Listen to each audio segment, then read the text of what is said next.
Onde é que nós estamos? O Evangelho de João. Evangelho de João, abre aqui. Você, Duda, tem o dedo mais forte que o meu. Esse Evangelho do Filho de Deus, esse Evangelho que fala de modo universal, obrigado, da obra suficiente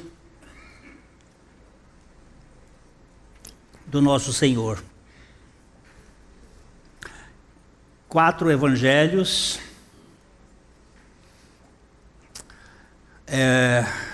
eles vão apontar para a intimidade com Deus. Nós temos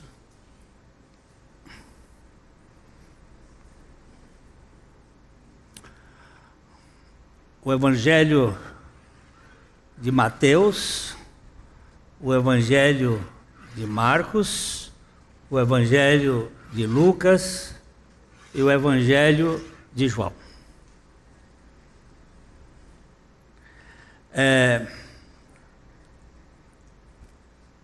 1, 2, 3, 4. 1, 2, 3. O Pai, o Filho e o Espírito Santo. São 3 passagens dentro do santo. Quando você entra no átrio, tem esta posição aqui.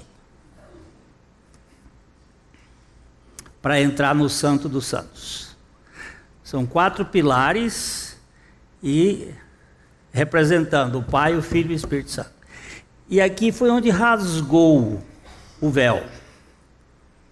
Para você entrar na intimidade com Deus.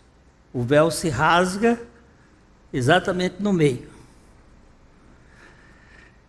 E a vida de dentro passa para a alma. E nós somos tratados pela vida de Cristo, que é a suficiência de Deus para a humanidade. Nós temos os 4 evangelhos, aqui Mateus falando de Jesus como rei, Marcos falando de Jesus como servo, Lucas falando de Jesus como filho do homem e João falando de Jesus como filho de Deus. É o tema dos evangelhos para que nós possamos, através do evangelho de Jesus Cristo, termos acesso à intimidade com Deus. O evangelho de João, nós já vimos aqui, capítulo 1, capítulo 2, capítulo 3, estamos aqui parados no capítulo 4, o grande capítulo do encontro do Messias com um povo que não era judeu. O encontro do Messias com o povo samaritano. Ali começa a mostrar Jesus, o Salvador do mundo. Não só o rei de Israel, não só o servo sofredor, não só o filho do homem, mas o filho de Deus que veio para toda a humanidade. E ele aqui é o primeiro encontro de Jesus com um povo não judeu, ainda que misturado, os samaritanos. E nós estamos aqui no verso 31, e nós vamos ler do 31 até o verso 38 outra vez. Nós não temos pressa. Nossa pressa é só essa, Maranata. Ora vem, Senhor Jesus. E enquanto Ele não vier, a gente vai andando na palavra, sem esta ideia de vamos terminar? Não sei se vamos terminar. Matthew Henry, um dos comentadores da Bíblia do século 17, ele comentou capítulo por capítulo, versículo por versículo da Bíblia, mas ele deixou a obra inacabada. Ele não comentou Atos, ele não comentou Apocalipse, ele não comentou, tem um outro livro que ele não comentou. Ele morreu. Mas a obra dele depois foi completada por um discípulo dele, e hoje a gente tem todos os livros. Era o livro de cabeceira de Spurgeon. Ele não tinha outro melhor. É um livro maravilhoso, são vários volumes, versículo por versículo. Então, se a gente for arrebatado, ou se a gente morrer, o Espírito Santo continua agindo. Mas vamos caminhar. 31 a 38.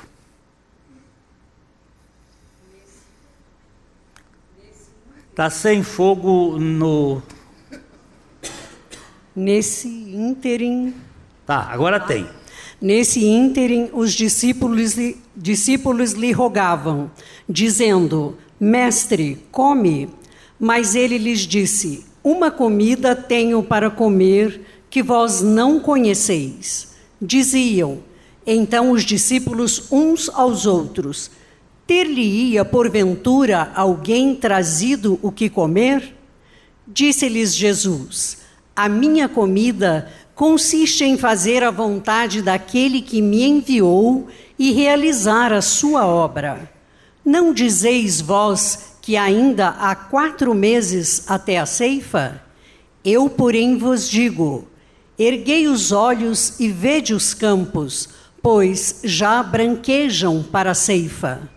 O ceifeiro recebe desde já a recompensa e entesoura o seu fruto para a vida eterna.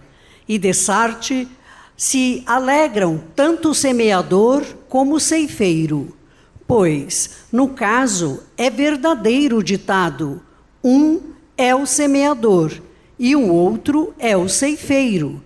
Eu vos enviei para ceifar o que não semeastes. Outros trabalharam e vós entrastes no seu trabalho. Paizinho, do mesmo modo que o teu filho Jesus tinha um apetite especial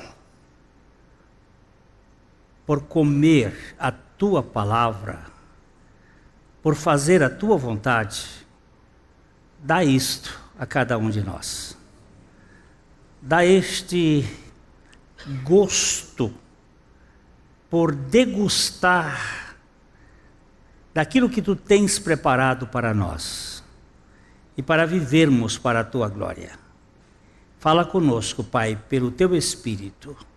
É o que te pedimos em nome de Jesus. Amém. Os discípulos de Jesus tinham ido comprar comida lá no supermercado de Sicar. Foram lá buscar o rancho, a comida. E quando eles voltaram, Jesus estava conversando com a mulher samaritana. Eles ficaram querendo saber o que será que ele estava conversando com elas, mas eles não ousaram perguntar. Judeu falar com uma mulher samaritana era um escândalo, mas eles não perguntaram. Mas aí eles falam e dizem para Jesus: Mestre, come. Eles rogaram que Jesus fosse comer, porque essa conversa que Jesus teve com a mulher samaritana foi ao meio-dia, sol quente. Lembre-se que isso aqui era um lugar meio deserto, era bastante difícil. E ele come, e ele disse: uma comida tenho para comer que vós não conheceis. Eu só queria que apertasse o dedo aí nessa palavra conheceis, para a gente ter uma noçãozinha. Essa palavra aqui é eido no grego, e ela tem o sentido não de conhecer o saber, mas de não perceber. Uma comida eu tenho para comer que vocês não conseguem perceber. Vocês estão muito no aqui e agora. Vocês estão vivendo uma realidade muito... quer subir um pouquinho para ver se tem a definição?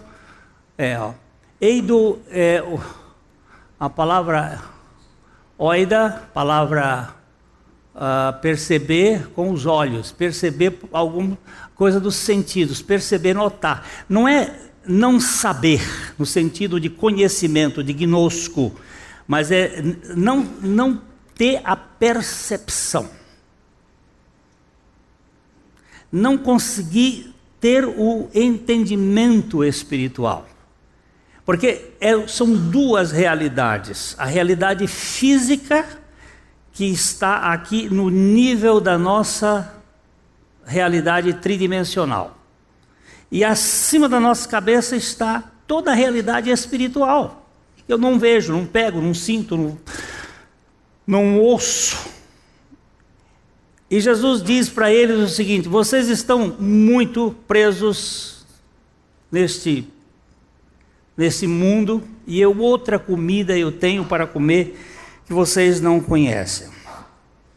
Hoje nós estamos numa espécie de uma época em que a culinária tem tomado muito espaço na televisão. A gente tem visto vários programas de chefes de cozinha. Tem muita coisa, muita escola de culinária, muitas receitas. Há uma espécie assim, quase de uma idolatria da comida hoje. É através de... Você recebe nos e-mails, nos WhatsApps, comida, como se faz, chefe. Eu até anotei alguns, mas nem vai precisar, porque vocês conhecem todos. Até tem uma cozinha que é uma cozinha do diabo, lá do hell. É uma coisa assim, de gente que faz tudo quanto é coisa. A cozinha tem se tornado a sala de visita de muitos lares.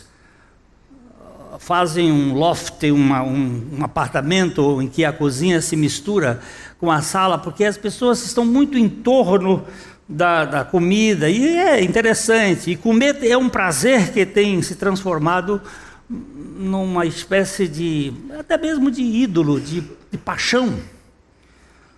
E talvez haja aqui uma picadinha que a gente possa olhar em 1 Timóteo capítulo 4, quando o Senhor está falando sobre a doutrina dos demônios. Coisa interessante isso. Você sabe que o pecado entrou pela boca, né?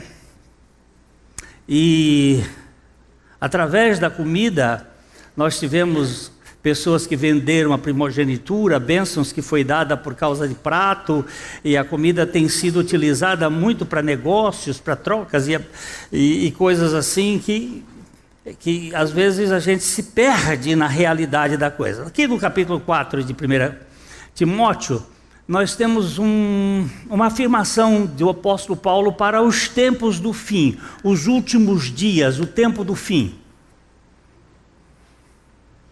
Ora, o Espírito afirma expressamente que nos últimos tempos alguns apostatarão da fé, por obedecerem a espíritos enganadores e a ensinos de demônios.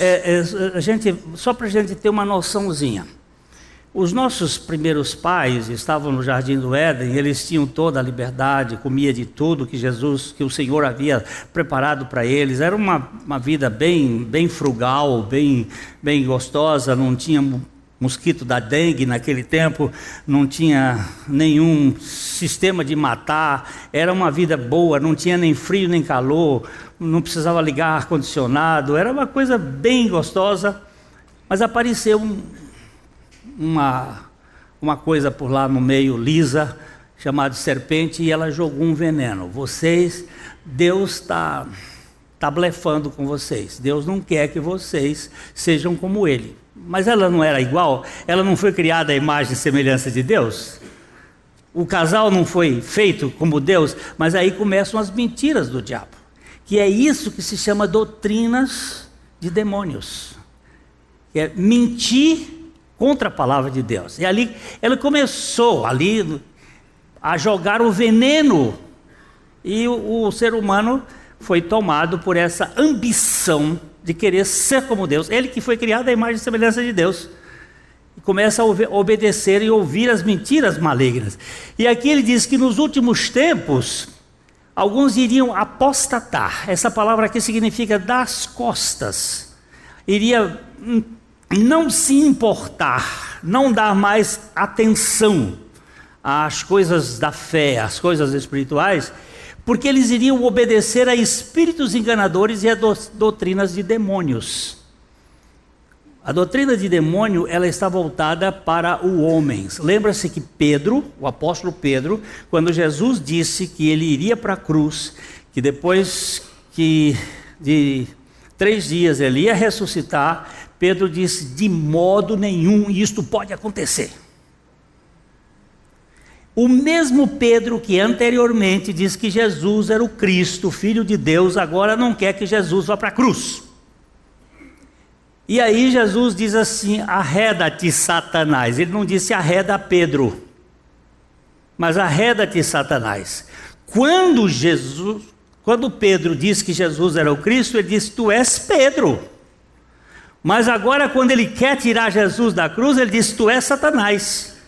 Arreda-te, Satanás. Porque Satanás, ele é o pai do humanismo, não do humano. Há uma diferença bem clara. O humano é o homem que se importa com o homem sem querer se projetar. O humanismo é o homem que usa o homem para se projetar. Então, essas doutrinas de demônios, elas andam muito com a hipocrisia e com a mentira. Pode ler, por favor, Leda.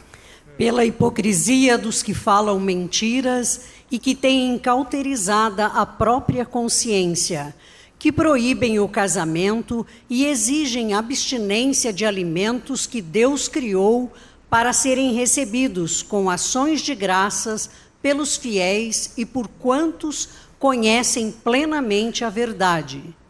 Pois tudo que Deus criou é bom e recebido com ações de graças, nada é recusável, porque pela palavra de Deus e pela oração é santificado. Olha aqui esse versículo. Essa doutrina de demônios, ela está centralizada em hipocrisias, em coisas aparentes, em falsidades, em mentiras, que acabam cauterizando a própria consciência, vai amortecendo a consciência, vagarosamente. E a gente se torna permissivo a certas coisas. E aí ele vai dizer que são 2 áreas em que as doutrinas de demônios se especializam. Na família, para destruir a família, e aqui a palavra proíbem pode ser traduzida como obstaculam o relacionamento familiar, a vida em família, criam embaraços, criam problemas. E a outra coisa é que ele diz assim, e exigem abstinência de alimentos, que fazem com que carne vermelha, por exemplo, se torne pecado mortal. Vocês já viram dizer que carne vermelha é um veneno, não já? Quantos aqui já ouviram isso aqui? Você sabe de onde vem isto? Alguém tem alguma informação científica para me dar aqui? Tem aqui algum cientista que pode me ajudar a dizer por que é isto? Eu quero agora provocar. Porque Deus deixou a carne pós-diluviana para que o homem comesse. Agora, por que isto existe? De onde vem isto? Isto vem da Índia.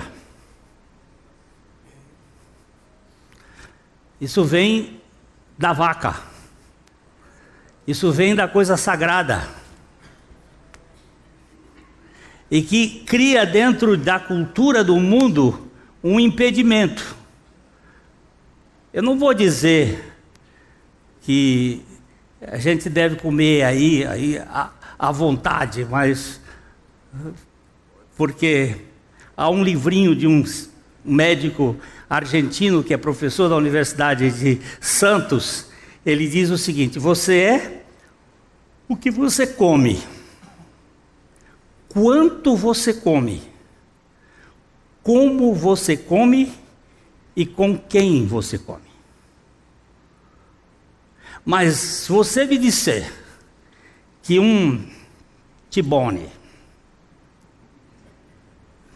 que um bife, não vou nem dizer aquele argentino, né? O bife de chouriço, é uma coisa dos 7 pecados mortais.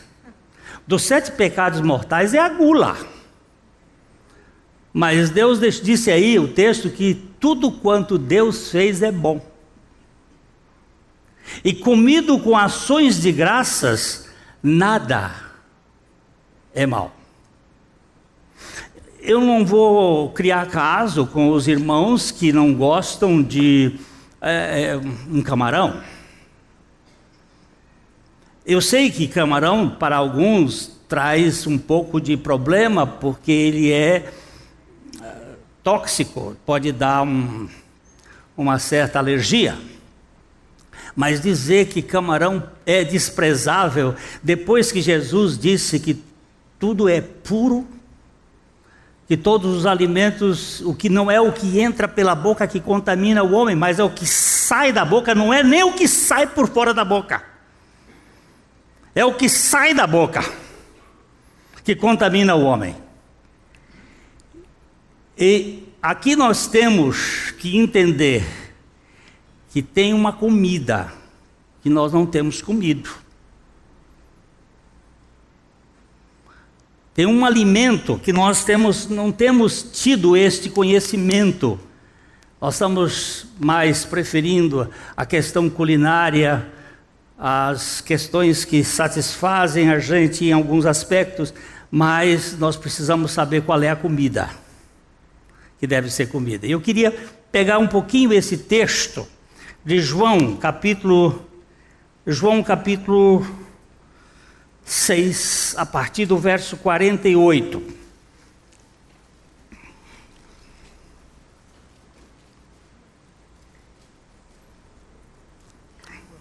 Eu sou o pão da vida. Acabou? Continua? Eu sou o quê? O pão da vida.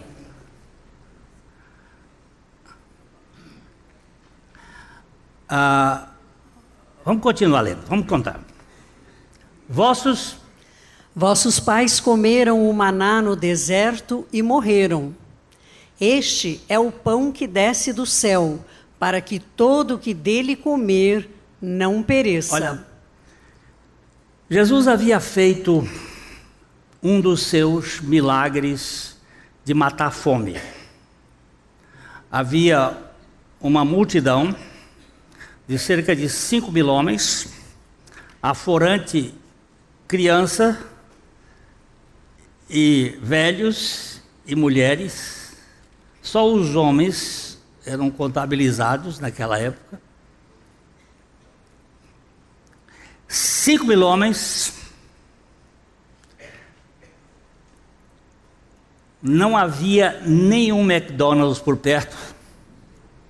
Não havia nenhuma rede de fast food. Mas tinha um menininho que levou o seu lanche. E um lanche de uma criança não foi nenhuma traíra, e muito menos um pacu. Eram 2 peixinhos, possivelmente sardinha, ou lambari, e 5 pães. E Jesus disse: agora manda esse povo sentar, aquietar. Ele agradece o Pai e faz uma multiplicação, e aquilo ganhamos o fome zero. Oba! Vamos fazer agora desse homem rei, porque ele pode matar a fome do povo. No outro dia saíram atrás de Jesus. Jesus procurou fugir do povo, porque o mundo é muito dirigido pelo estômago. O reino deste mundo, ele é viscerotônico.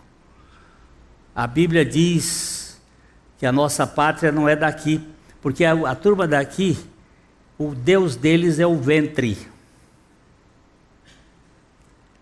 E aí Jesus foge e eles correm para Jesus e diz: vocês não estão me procurando, nem porque viram um milagre, mas porque comeram pão e se satisfizeram.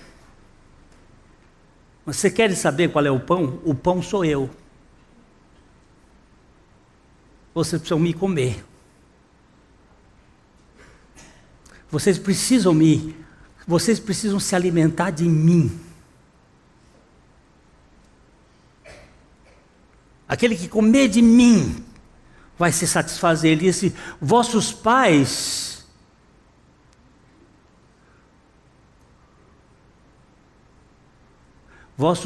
comeram maná no deserto e morreram. Mas ele diz assim, ó: Este é o pão que desce do céu, para que todo que dele comer não pereça. Este é o pão que desce do céu. Esse é o pão que vai matar a fome. Quando ele vai dizer, agora caminhando um pouquinho: Eu sou o pão vivo que desceu do céu. Se alguém dele comer, viverá eternamente. E o pão que eu darei pela vida do mundo, é a minha carne. Agora ele mudou de pão para carne, que vai dar aqui um sanduíche. O pão que eu dei pela vida do mundo não é o pão só, mas é a minha carne. É a encarnação do Verbo. É o Verbo que se fez carne, para poder trazer ao homem uma libertação da sua carnalidade. Não sei se vocês se lembram que quando o povo saiu do Egito, ele começou a ter problema com a comida e Deus deu o maná. Mas eles chegaram a um ponto que eles chamaram o maná de pão vil, pão imundo, pão nojento. E eles se enfastiaram do pão que Deus dava todos os dias. Então Deus fez vir as codornizes, e eles comeram as codornizes crua, comeram as codornizes com carnalidade, a ponto de dizer que a carne ficou nos dentes, e eles não tinham fio dental para tirar. Era uma carnalidade. Aqui ele está apontando para o homem que só se preocupa com o banquete aqui e agora, que está preocupado com o pão que ele vai comer para matar a fome do seu estômago. Esses que estavam ali como os discípulos de Jesus, preocupados em receita de chefe de cozinha, que gasta tempo em televisão assistindo receita de cozinha, mas não gasta um minuto com a Bíblia. E diz que é discípulo de Jesus.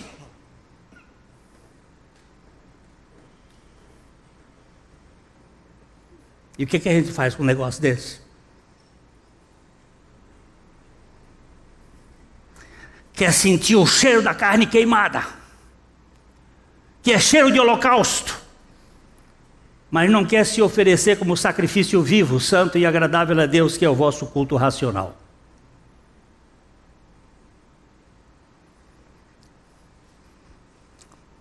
Quando Jesus disse: esta é a carne que eu vou dar para o mundo, o que foi? Disputavam, pois, os judeus entre si, dizendo: Como pode este dar-nos a comer a sua própria carne? Respondeu-lhes Jesus: em verdade vos digo, se não comerdes a carne do Filho do Homem e não beberdes o seu sangue, não tendes vida em vós mesmos. Olha só, isso aqui vai dar um problema. Se você não comer a carne do Filho, este é o banquete. Se você não comer a carne do Filho do Homem e não beber o seu sangue, você não vai ter vida.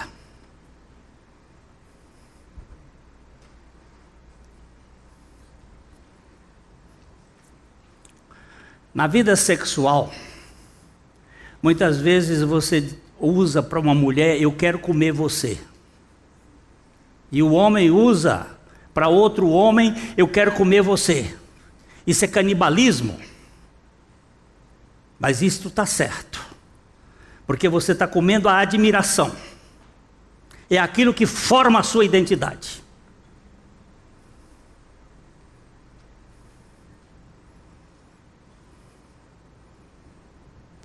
O homossexualismo, o heterossexualismo estão ligados a uma fome. E é fome de significado.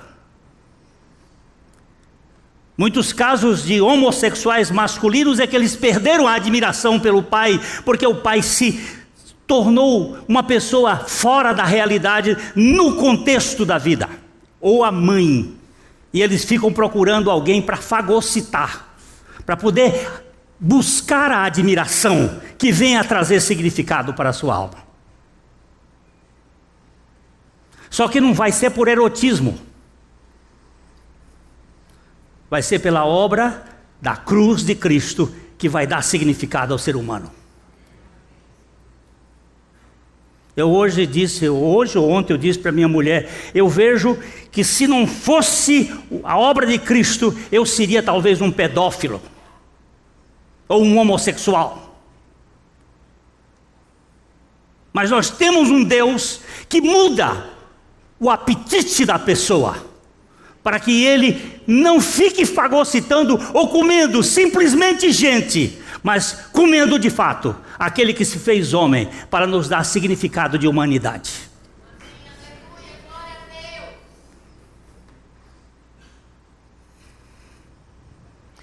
Quem comer a minha carne e beber o meu sangue tem a vida eterna, e eu o ressuscitarei no último dia. Olha, tem um salmo que me enche o coração cada vez que eu leio, tão conhecido, mas é um negócio, o Salmo 23. Eu tenho um pastor, vamos dar uma lidinha nesse salmo. Eu tenho um pastor, e o meu pastor não me deixa viver com necessidades. O meu pastor não me deixa viver falido. Eu tenho um pastor que me faz não ter carência. Vamos lá. O Senhor é o meu pastor e nada me faltará. Ponto. Mas tem 5 coisas aí que ele vai fazer. Primeiro, ele me faz repousar em pastos verdejantes. Olha, a primeira coisa que ele vai fazer com uma ovelha é que ela come a ponto de se deitar. Não vai faltar pasto, mas não é pasto seco, nem mesmo feno, que é bom, é pasto verdejante. Segundo, leva-me para junto das águas de descanso. Não, antes de refrigerar, eu preciso de descanso. Eu preciso de descanso. Eu não vou encontrar descanso em outro lugar, senão nas águas que vão matar a sede da minha alma. Eu tenho sede. Eu tenho sede de amor. Eu tenho sede de valor. E eu não vou matar essa sede senão nas águas de descanso. Depois de alimentado e dessedentado, tem uma terceira coisa aí. Refrigera minha alma. Eu tenho uma alma refrigerada. Não é uma alma esquentada. Não é uma alma que está agitada, angustiada, irritada, ansiosa. É uma alma que sabe que tem um pastor por perto conduzindo tudo. Descansa, alimentada. A alma está refrigerada. É só ilustração. O homem vê o urso correndo, é só ilustração. O homem vê o urso correndo, sai correndo, cai na ribanceira, fica pendurado. nas raízes de uma árvore. O urso em cima parou, porque a ribanceira embaixo, 2 onças. E agora? Em cima o urso, embaixo as onças. Do lado ele olhou, segurando, viu um pé de morango. E o morango mais lindo. Ele disse: eu posso morrer, mas antes eu vou comer esse morango. Enquanto ele saboreava o morango doce, a força dele foi mantida. A onça desistiu e o urso foi embora. É só ilustração. Mas enquanto você tiver entre a boca da onça e os dentes do leão, você tem um pastor que cuida de você e que faz refrigerar a sua alma. A crise não vai sair, não vai desaparecer, não vai sumir. Mas eu tenho um pastor. E ele vai um pouquinho mais para frente. Guia-me pelas veredas da justiça por amor do seu nome. Eu sei que no meio dessa confusão toda, eu tenho uma vereda da justiça que ele vai me guiar. Mas sabe por quê? Não é por minha causa, é pelo amor do seu próprio nome. Vamos lá, outra. Ainda que eu ande pelo vale da sombra da morte, não temerei mal algum, porque tu estás comigo. O teu bordão e o teu cajado me consolam. Esse aqui é um parêntese dentro do Salmo. Ele disse uma coisa, 2 coisas, 3 coisas, 4 coisas. Aí ele disse: o Senhor é meu pastor, eu não tenho falta. Ele me leva às águas, Ele me leva aos pastos verdejantes, Ele me dá descanso, Ele refrigera a minha alma e Ele me guia pelas veredas da justiça. E mesmo que eu ande pelo vale da sombra da morte, eu não vou ter medo. Por quê? Porque Ele não desiste. Aí Ele vai pedir a outra coisa. A 5ª coisa que Ele vai pedir. Olha lá. Preparas-me uma mesa na presença dos meus adversários. Unges-me a cabeça com óleo, o meu cálice transborda. A 5ª coisa é: eu preciso de banquete. Mas eu preciso de um banquete onde eu vou me sentar com a presença dos meus inimigos, dos meus adversários. E sabe o que vai acontecer? Não é um banquete que eu vou sair de lá empanturrado. É um banquete que eu vou sair de lá saciado, mas também resolvido. Porque o seu cálice transbordou sobre mim. E eu saio ungido com óleo, ou seja, absolutamente governado pelo Espírito Santo de Deus. Alimento espiritual em lugar de alimento físico. Eu tenho uma comida para comer que vocês não conhecem. É o próprio corpo do Senhor Jesus, que é a vontade de Deus revelada a nós aqui na terra. Vamos voltar lá para aquele momento de João capítulo 46, onde nós tínhamos parado o versículo o quê? Assim, se você quer bondade e misericórdia, bondade e misericórdia, bondade e misericórdia, bondade e misericórdia, bondade e misericórdia, me seguirão todos os dias da minha vida. E eu habitarei na casa do meu Pai todos os dias, até a consumação dos séculos. Eu tenho um Deus que não desiste de mim, que quer que eu usufrua da intimidade com Ele. Agora vamos voltar para o 6, João 6, 40, nós tínhamos parado no 54, não foi?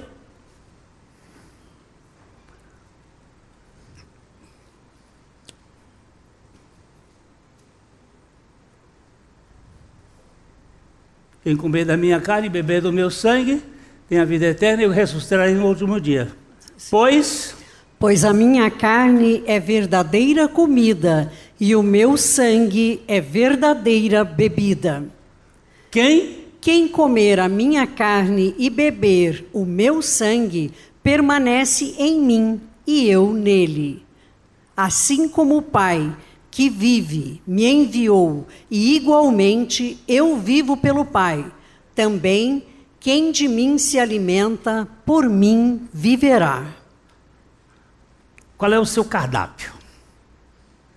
Tem gente que enjoa do cardápio de Deus. O povo de Israel enjoou do maná, quis carne. Qual é o seu cardápio diário? O que satisfaz a sua fome? Quando eu estudava no Rio de Janeiro, e eu era recém-casado, nós morávamos num apartamentinho na Rua Uruguai, no Rio de Janeiro. Eu saía da universidade, que o meu curso começava às 5 horas da tarde e terminava às 9h30 da noite. Um horário intermediário. Eu saía de casa, saía da faculdade e ia para casa. E meu prato especial todo dia, para minha esposa não se preocupar, era pão, sanduíche de pão com tomate de salada, azeite de oliva e sal e um refrigerante. Quase todo dia eu comia aquilo, achava uma delícia. Se vocês nunca comeram esse sanduíche, experimenta comer hoje. Passa um pão, pegue um tomate de salada, não é esse tomate compridinho, aquele tomate redondo. Corta ele bem cortadinho, ponha um azeite de oliva e sal. Pode tomar com um vinhozinho. É muito bom. Você não precisa fazer um banquete com coisas. Lógico que é bom. Pode ser uma coisa bem frugal. O que eu estou falando aqui é isto aqui que ele está dizendo. Este pão que desceu do céu, em nada semelhante àquele que vossos pais comeram, contudo morreram. Quem comer este pão viverá eternamente. O Senhor Jesus pegou um pão no último dia, antes da sua crucificação, e deu aos discípulos e disse: tomai e comei, isto é meu corpo.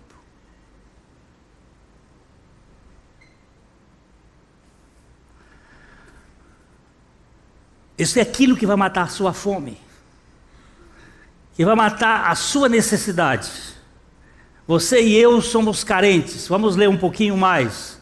Estas coisas disse Jesus, verso 59. Estas coisas disse Jesus quando ensinava na sinagoga de Cafarnaum. Muitos dos seus... Pode ler. Pode.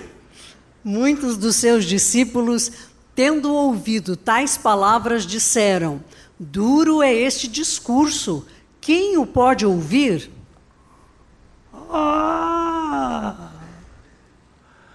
Muitos dos seus discípulos, ao ouvirem estas coisas, disseram: quem é que come esse cardápio? Quem é que pode viver disso? Duro é esse discurso, quem é que pode ouvir?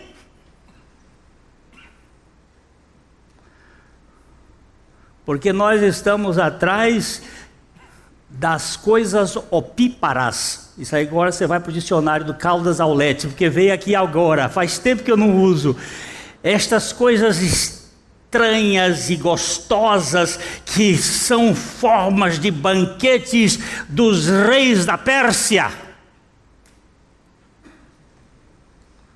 Mas não mata a fome que você tem no seu interior. Mas gera crise naquele que não compreende. Os discípulos de Jesus não foram os adversários, não, foram os discípulos. Mas Jesus, sabendo por si mesmo que eles murmuravam a respeito de suas palavras, interpelou-os Isto vos escandaliza? Vocês estão escandalizados por isso? Vocês ficaram aí preocupados com esse assunto? Veja mais um pouquinho. Que será, pois, se virdes o Filho do Homem subir para o lugar onde primeiro estava? O Espírito é o que vivifica, a carne para nada aproveita. As palavras que eu vos tenho dito são espírito e são vida. Aqui ele fala de dois tipos de alimento: o da carne e o do espírito. E ele está dizendo, aquilo que é da carne para nada aproveita, vai acabar. Mas o que é do espírito é vida. A grande fome do mundo e a minha grande fome, e a grande fome de todos nós, é que nós, se não comermos do pão espiritual que é Cristo, a nossa vida não terá significado algum. E vai passar. Eu não estou falando de igreja batista, nem de igreja católica, nem de igreja evangélica, nem de coisa nenhuma. Estou falando de Jesus, o pão que desceu do céu, o verbo que se encarnou, o Deus que se fez gente para trazer ao homem uma libertação de suas manias, de suas histórias endoidecidas, de seus traumas, de suas doenças, de sua falta de significado. Este é o pão que satisfaz.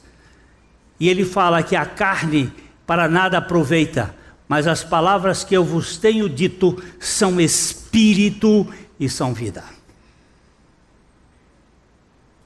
Terminando, contudo, há descrentes entre vós, pois Jesus sabia desde o princípio quais eram os que não criam e quem o havia de trair. E ele falou para os seus discípulos, olha, eu sei quem são os incrédulos, eu sei quem é que vai me trair, eu sei, entre vocês existem problemas, mas aquele que vai comer vai ter significado. Vamos andar um pouquinho mais só. E prosseguiu, por causa disto é que vos tenho dito, ninguém poderá vir a mim se pelo Pai não lhe for concedido. Aqui a gente nem vai falar nada, né? Só come desta comida quem o Pai trouxer para a mesa. Preparas-me uma mesa. Aí, vamos para terminar, é que muitos dos discípulos se retiraram, olha aí. À vista disso, muitos dos seus discípulos o abandonaram e já não andavam com ele. Então perguntou Jesus aos 12, porventura quereis também vós outros retirar-vos? Respondeu-lhe Simão Pedro, Senhor, para quem iremos? Tu tens as palavras da vida eterna. E nós temos crido e conhecido que tu és o Santo de Deus. Pronto. Agora você aperta aqui no conhecido. Agora aí a palavra gnosco. Já não é mais a percepção, já é um conhecimento relacional. Nós temos crido e conhecido. Temos conhecido que tu és o Filho de Deus. Ó.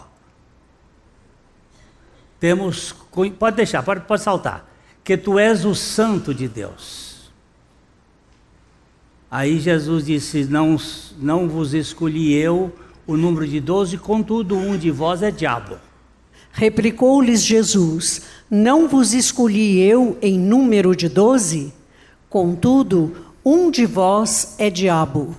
Referia-se ele a Judas, filho de Simão Iscariotes, porque era quem estava para traí-lo, sendo um dos 12. Agora, o que eu quero terminar aqui, queridos. Como é que está a sua vida em termos de alimentação? O que você está comendo? Eu sou o que eu como, eu sou o quanto eu como.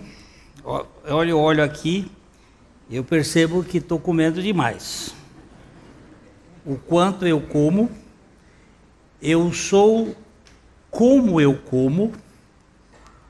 Como é que eu estou comendo? Mastigando rápido ou estou fazendo aquilo que o Salmo 1 diz? Que ele... Vamos ver, o Salmo 1, verso 2. A cabeça está fugindo agora. Não é, acho que não é o alemão, não. É alguma outra coisa de cansaço. Não deve ser o alemão, não. Salmo 1, 2. Antes o seu prazer está... Antes o seu prazer está na lei do Senhor, e na sua lei medita de dia e de noite. É como que rumina, medita, mastiga, degusta. Não come rápido. Fomos ontem a Maringá para a comemoração do aniversário da sogra do meu filho, e o pai dela, nós terminamos de comer, fizeram um belíssimo bacalhau, a segunda melhor comida do mundo. A primeira é leite materno, a segunda é... E nós terminamos de comer, todos que estavam à mesa, e ele continuou, porque ele come vagarosamente. E eu pensei, que sabedoria, porque tem mais tempo para degustar bacalhau, que é uma delícia. Mastigar, comer devagar. Você é o que você come, você é o quanto come, comer adequadamente, você é como come, e você é, só terminar, e você é com quem você come. Onde você está comendo. Tem um salmo que diz assim, o Salmo 16, vamos ver, Salmo 16, verso 4. Vamos ver, Salmo 16. Não, baixa um pouquinho, 3, não é o 4. Quanto aos santos que há na terra, são eles os notáveis, nos quais tenho todo o meu prazer. Quanto aos santos que há na terra, eles são o quê? Notáveis. Em quem eu tenho o meu prazer. O ambiente, nunca, só uma orientação daquele médico, nunca coma vendo televisão. Você vai estragar a sua refeição. Nunca coma discutindo assuntos de negócio. Nunca coma quando você está tendo problemas de briga familiar. Agora não. A gente deve comer com calma. Nós não temos tido tempo para meditar a palavra de Deus. Está todo mundo agitado, correndo, voando para lá. E estamos com fome. Então a minha sugestão, quando Jesus disse assim, eu tenho uma comida que vocês não sabem. E a comida que eu tenho é fazer a vontade do meu Pai que está nos céus.